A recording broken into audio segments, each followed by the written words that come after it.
Welcome back friends. PHP for beginner series की 5वीं video में मैं आपको खुश आमदीद कहता हूं। इस वीडियो में मैं आपको PHP के वेरिएबल्स और PHP में कॉन्कैटिनेशन के कॉन्सेप्ट से आगाह करूंगा। उसके लिए मुझे बॉडी टैग के अंदर जिस तरह से मैं हमेशा करता हूं कि PHP का कोड लिखना पड़ेगा अपना इस कॉन्सेप्ट को डेमोन्स्ट्रेट करवाने के लिए। तो मैं लिख रहा हूँ less than sign question mark PHP followed by question mark greater than sign, जिसके बीच में हमारा PHP का एक्चुअल कोड आएगा। तो सबसे पहले मैं यहाँ पे वेरिएबल डिक्लेयर और इनिशियलाइज करता हूँ PHP में। कोई भी वेरिएबल बनाने से पहले PHP में डॉलर साइन आता है, और जिस तरह दूसरे लैंग्वेजेस में होता है कि अगर जिस टाइप का आपको वेरिएबल बनाना वो टाइप आपको लिखनी पड़ती है। जैसे कि अगर स्ट्रिंग टाइप का है तो स्ट्रिंग का कीवर्ड होता है उन लैंग्वेजेस में, जिसके ज़रिए आप ये बताते हैं कि ये किस टाइप का वेरिएबल और इसमें किस टाइप की वैल्यू स्टोर होनी है। इसी तरह अगर आपको नंबर स्टोर करना है किसी वेरिएबल में, तो आप अगर वो होल नंबर है तो INT के कीवर्ड से, या अगर उसमें कोई डेसिमल पॉइंट है तो फ्लोट या डबल के डेटा टाइप से आप वैल्यूज़ किसी वेरिएबल में स्टोर करते हैं। लेकिन PHP में इस तरह नहीं है। PHP में जस्ट आप डॉलर साइन लगाते हैं और वेरिएबल का कोई भी नाम जो आप देना चाहें वो आप लिख देते हैं, और डबल कोटेशन मार्क आप लगाते हैं, वैल्यू को इसमें इनक्लोज करते हैं, जिससे आप ये बताते हैं कि वो स्ट्रिंग टाइप की है। आप टाइप नहीं लिखते, सिर्फ आप डबल कोट्स लिखते हैं वैल्यू के साथ। तो यहाँ पर मैं किसी फर्जी कंपनी का नाम लिख रहा हूँ।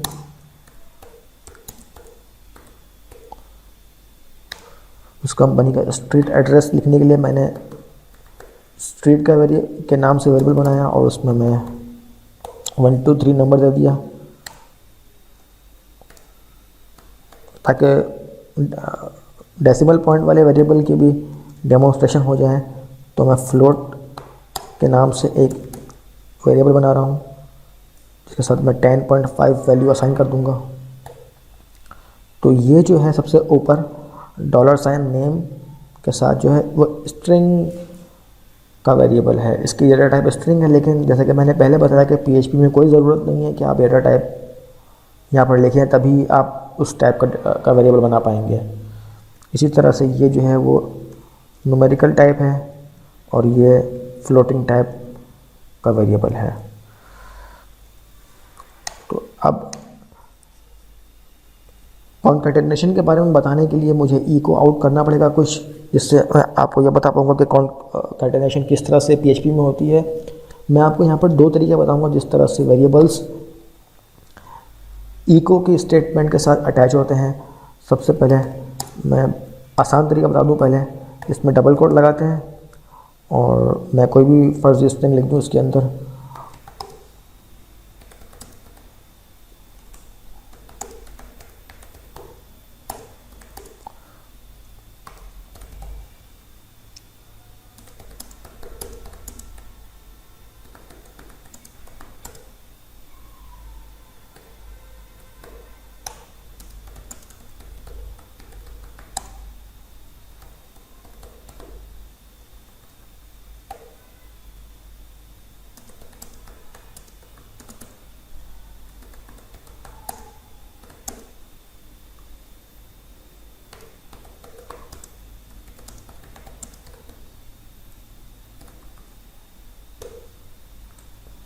ये मैंने स्टेटमेंट लिखी है। इसको अपने ब्राउज़र में चेक कर लेते हैं। जैसे आपने देखा कि किस तरह आसानी के साथ हमारे PHP के वेरिएबल्स की जो वैल्यू थी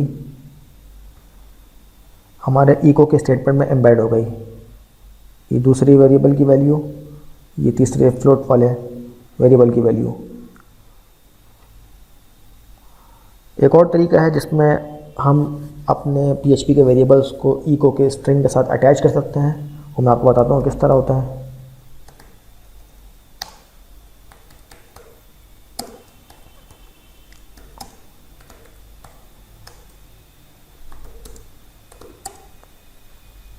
यहाँ पर मैं एक दूसरी स्टेटमेंट लिख रहा हूँ और उसमें मैं ऊपर दिए गए 3 वेरिएबल्स को एम्बेड करूँगा।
अपने इस दूसरी इको की स्टेटमेंट को भी हम अपने ब्राउज़र में चेक कर लेते हैं। तो आपने देखा कि ये दूसरी वाली इको की स्टेटमेंट भी हमारे ब्राउज़र में डिस्प्ले हो रही है। I work at ABC company limited which is situated at street 123 in Kingfisher colony at distance of 10.5 kilometre from here. So ये दो तरीके हैं जिनसे आप अपने PHP के वेरिएबल्स को इको की स्टेटमेंट में अटैच कर सकते हैं। पहला वाला तरीका आपने देखा कि किस कदर आसान है कि सिर्फ वेरिएबल को हमने लिया और अपने इको स्टेटमेंट के अंदर पुट कर दिया, जबकि दूसरे वाले में जिसमें कि सिंगल कोट्स की मदद से आपने इको की स्टेटमेंट को आउट किया है, उसमें जो कॉन्कैटिनेशन किए हैं हमने अपने वेरिएबल्स की वो डॉट ऑपरेटर की मदद से की है। यानी जहाँ पर हमने हार्ड कोडेड स्ट्रिंग लिखी थी उसके साथ हमने डॉट लगाया, उसके आगे हमने अपना वेरिएबल लिख दिया, फिर दूसरे एंड पे हमने फिर आगे आने वाले हार्ड कोडेड स्ट्रिंग के साथ उस वेरिएबल को अटैच करना है तो दोबारा हमने डॉट लगाया उसके लिए। इसी तरह हमने दूसरे वेरिएबल के साथ किया, इसी तरह हमने तीसरे वेरिएबल के साथ किया। तो पहला वाला जो तरीक़ाकार है वो कदरे आसान है दूसरे वाले तरीके से, जिसमें हमने वेरिएबल्स ये पुट किए हैं यहाँ पर $नेम, $स्ट्रीट और $फ्लोट। अगर हम दूसरे वाले इको की स्टेटमेंट में अपने वेरिएबल्स को इसी तरह पुट कर देते हैं बिना डॉट ऑपरेटर की मदद लिए हुए, तो ये इसी तरह से $नेम, $स्ट्रीट और $फ्लोट की तरह प्रिंट हो जाता है और ना कि इसमें ट्रांसलेट होता है जो कि हमारी एक्चुअल वैल्यूज़ हैं। हम ये करके देख लेते हैं।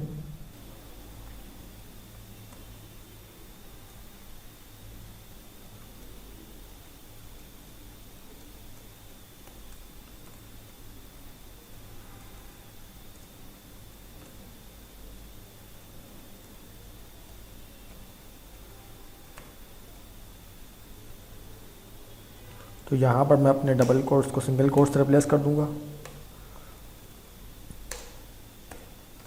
और फिर हम इसे अपने ब्राउज़र में चेक कर लेते हैं। तो आपने देखा कि जो तीसरी वाली इको स्टेटमेंट थी उसमें हमारा वेरिएबल यूँ जैसा था वैसे ही आ गया, यानी $नेम और $स्ट्रीट और $फ्लोट, और ये वो अपने एक्चुअल वैल्यूज़ जो कि हमने इनको असाइन की थी इन वेरिएबल्स को, उसमें ट्रांसलेट नहीं हुआ, जैसा कि डबल कोट्स में हमारे साथ सबसे पहले वाली को स्टेटमेंट में हुआ था। तो इसे हम डिलीट कर देते हैं दोबारा से।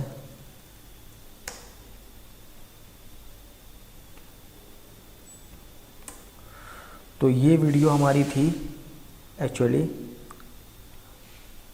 वेरिएबल्स के बारे में कुछ बताने के लिए और इको के तरीके बताने के लिए, किस तरह से अपने वेरिएबल्स को हम इको के स्टेटमेंट के हार्ड कोडेड पार्ट के साथ अटैच करते हैं। Thank you for watching. अगले वीडियो तक के लिए बाय।